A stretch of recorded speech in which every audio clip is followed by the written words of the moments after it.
so many of us, especially now in this day and era where people are on social media, everybody wants to show a certain lifestyle, everybody wants to be high-end, and now you are maybe having friends who are high-end and you're trying to fit in there, so now you're faking your entire life. You're not actually friends, because if this person wants to be your friend, where you're coming from or how your lifestyle is should not really matter.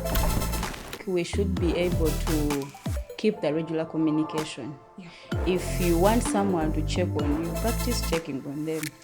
You can't spend a whole week without checking on your friend, and you claim they are your friend. Really, even just a message out of the blue, it does something for someone. Yeah. Yes.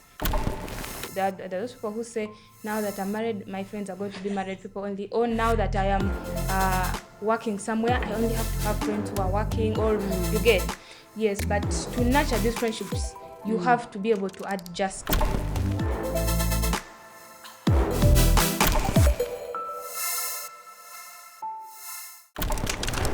Welcome to the Wellness Podcast, where we inspire you to be the best version of yourself, from faith to relationships and lifestyle. I am Grace, and I'm here with Susanna. Last episode, we talked about friendships and why it is important for us to have them. Today, let's have a conversation on how to nurture these friendships, specifically adult friendships. But before we dive into it, let's have the quote of today. The quote of today is coming from Hebrews chapter 10, verse 24, and it says, "Let us consider how we may spur one another toward love and good deeds." Friendships should spur us towards love and good deeds. Susan, how do you think, how best do you think that we can nurture friendships, specifically adult friendships? Thank you, Grace. Picking on from our previous episode that we talked about the dynamics of friendship, I think friendships is just something that we voluntarily do. So that means we have to be intentional when we are trying to grow them. Relationships with our friends grow when we do certain things that keep it, moving and going on. And one of the things that I think we should be doing is, first of all, to pray for the friendship, because a lot of things will come up. You will stumble each other, you will do things that are not pleasant, but for as long as you're praying for this person, you'll always have that another consideration in case anything happens. So one of the practical ways to nurture a friendship is praying for it. Every time you're praying, I think it's important that you mention that person's name or those people's names in case there are very many. Yes. Yeah, that is very true. And in that same spirit of praying for your friends, in adult friendships or even in general friendships, it is always good to be supportive to your friend. Is your friend having a celebration? You should show up for them. Are they going maybe through a tough time? Are you showing up for them the way you would like to be shown up for, or the best way that you think you can show up for them? It is an important way to show that you're a friend to somebody, and also to nurture this friendship. Because it kind of strengthens the bond. Imagine someone who is there for you. Maybe you've lost somebody, maybe you're going through a heartbreak,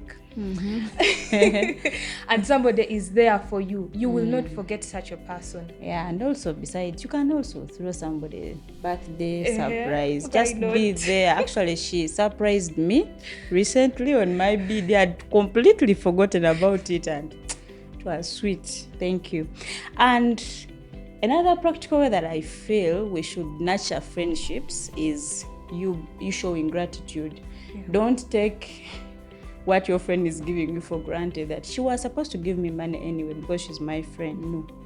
If I've done something or you've done something, I think it's always good to show that you appreciate what they do, however small they are. If someone shows up for your birthday, appreciate them, and if possible, return the favor.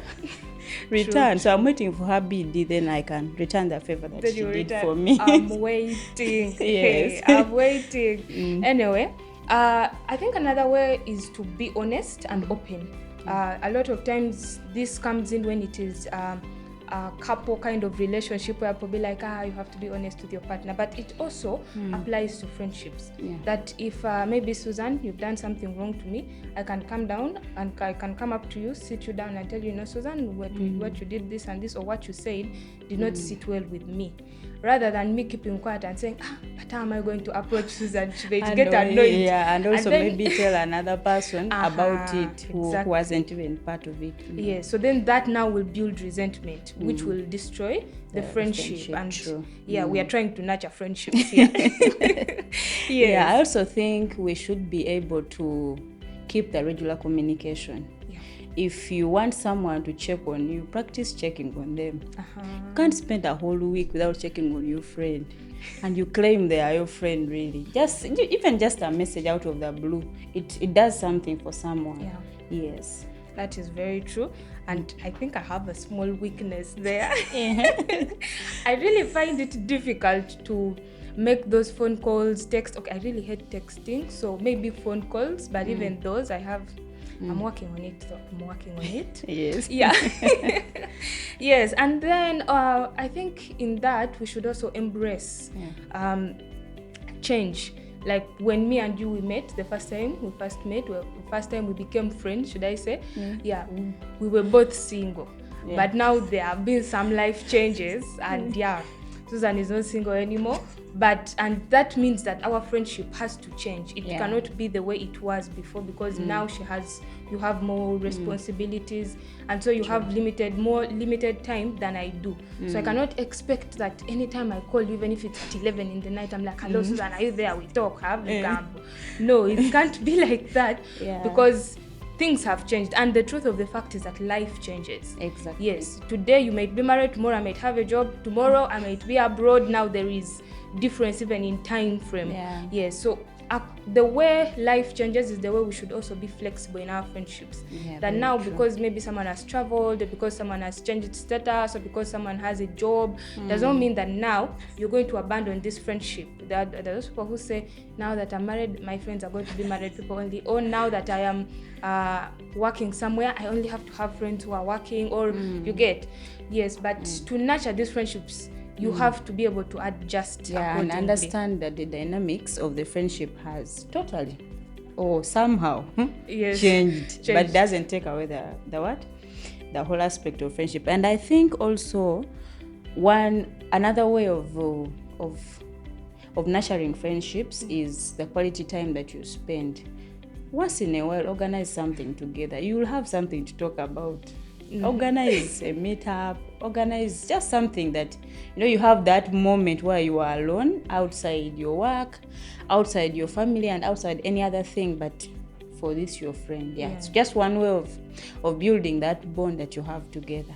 Yes, and that same spirit we have a date there that we have not yet gone for. Anyway, we should also be authentic. So many of us, especially now in this day and era where people are on social media, everybody wants to show a certain lifestyle, everybody wants to be high-end, and now you are maybe having friends who are high-end and you're trying to fit in there, so now you're faking your entire life. You're not actually friends, because if this person wants to be your friend, where you're coming from or how your lifestyle is should not really matter. That maybe me, I put on new clothes every day, and that is that time, that dress really. So if it is really a genuine friendship, that should not matter. And that means that there is no need for you to be out here pretending to be someone else that you're not. And yet you're not. Yes, and I then think a friend loves you for who you are. Yeah, that is true. Yeah, they simply help you to improve, but they don't have to judge you. That I think this one is not in my league. I think this one is not up to what I want. But you help that person perhaps to come to your level. Yes, and that is why we have even specifically put it in this part of adult friendships, because most of the time when it comes to friendships of like children or the young people, most of the time these things are not really crucial. It is when we grow up and then now there is probably a certain social status that you want to show or you want to be in, that such things start to pop in. I don't know if you remember, but all our friendships from childhood were just very genuine. Casual. Very casual. Nobody is bothering whether you're coming from the gate or the heart. They just come and collect you. Hey, we are going to play. Are you coming? Oh, we go. You're still washing plates. Let's all wash the plates and then we all go and play together. Yes. And that is something that we are lacking as adults.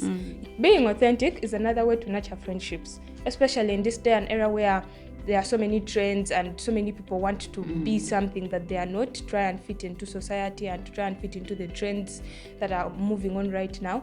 A lot of friendships have people who are just pretending to be who they are not. And if you're pretending, ideally that's not a friendship, because friendship should not have any kind of pretense. There should be a vulnerable something, you know, a place where you have to show yourself the way you are. You don't need to pretend. If your friend is wearing lipstick or makeup and you're not a fan, don't put yourself on pressure. You do funny things and you look like a doll at the end of the day, yet it's not your thing. I think it helps you to stay true to yourself, who you are, and that friend will be in your life. Yes, and it also builds trust. And because if you're authentic with somebody, the trust is being built. But if I find out that, hey, all along you've been pretending to be this and this, yet you are not, it kind of destroys that friendship, and that bond is shaken up. Yes, it's shaken up.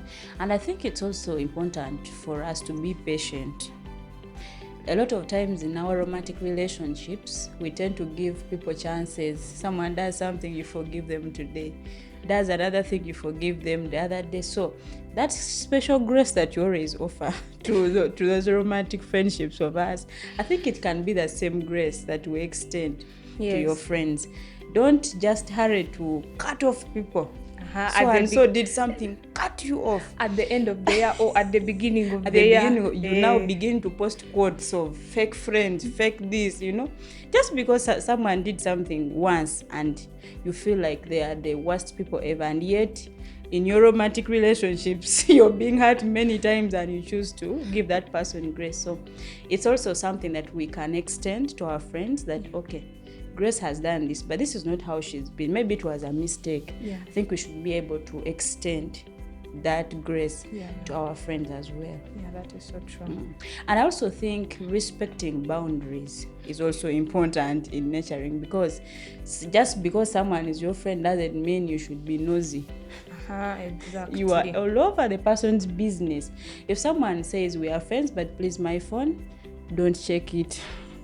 Now, no, me, I'm free. That person is my friend. You go check people's phones and then it will actually bring you issues. So I think it's also good to respect the boundaries as friends. Yes. If you mentioned as we're starting the episode that we're friends when we're all single, and we would even be out for like this time without minding on when we are coming back. But now that I'm married, and I tell you that by 8 I should be home, or by 9 I should be home, I think should be in position to respect that and know that beyond this time, even if I want, I cannot do it. So that is like knowing your boundary in that relationship, and it can help you to stay focused on that friendship. Because if you go on to press, like to cross the boundaries, I might as well consider to maybe put you on hold. No, but you see, that is where we revert back to you have to be honest. Yes, maybe you would have a conversation with this person, but then also there are those friendships where people have not put any boundaries. Yes, because someone is like, they're my friend, how do I tell them not to check my phone? They're my friend, how do I tell them not to call me past midnight? They're my friend. Me personally, if I've told you don't call me after 9, you will call, I will look at the phone until you will call again. Then maybe I'll call you back the next morning and say, okay, what did you want to say? Yeah, but I think that comes after you set the boundaries, of because course. You cannot discipline what you did not teach. Exactly. If you didn't tell me that don't call me at 9 and then you're not picking my phone call at 9, it will be something else. But once you mention it at the beginning that, you know what, me, beyond this, don't call me. Yes, that is very right. And but then also there are those things which are just etiquette. Yes, that there are certain things you're not supposed to do. Even by the constitution of Uganda, the person has right to their privacy. You're there because you know the password to the phone. You've checked people's messages, just because you're friends.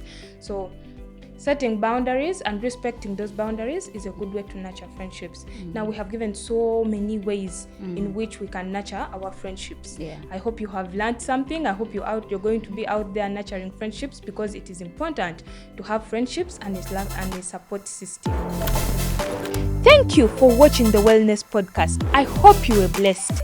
Let us know in the comment section where you are watching from, your views, and what you would like us to talk about next time. Don't forget to like, subscribe, and share.